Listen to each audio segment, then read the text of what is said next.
I'm Pauline Rose, the Director of the Education for All Global Monitoring Report, which is an independent report published by UNESCO.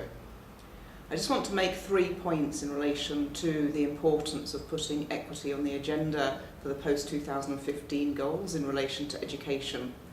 In 2000, 6 goals were set for education, which did include equity in the language of those goals, but they did not include equity in terms of the measurement of those goals, which has actually left the poorest, most marginalised groups left behind. If we look at a country like Tanzania, for example, we can see that between 2000 and 2010, the average number of years that a child has spent in school has increased.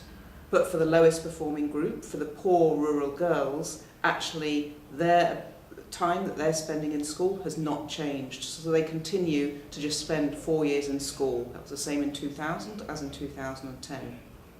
The second failure of the Education for All agenda set in 2000 is that we did not sufficiently pay attention to quality and learning in putting the policies on the agenda.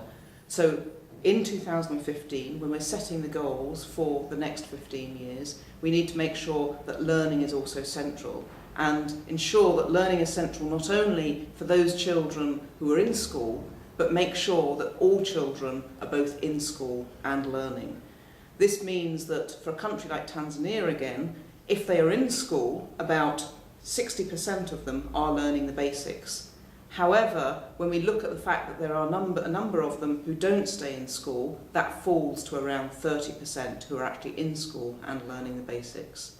So my final point is that post-2015, we really need to put equity at the heart of all the education goals, that we need to measure progress and track progress for the lowest performing group, whether that's the poorest rural girls, whether that's children with disabilities, whether it's those that are living in urban slums. And we also need to pay attention to the gap between the worst performing group and the best performing group and make sure that by 2030, all children, regardless of their circumstances, are having 9 years in school and that there's no gap between the richest and the poorest.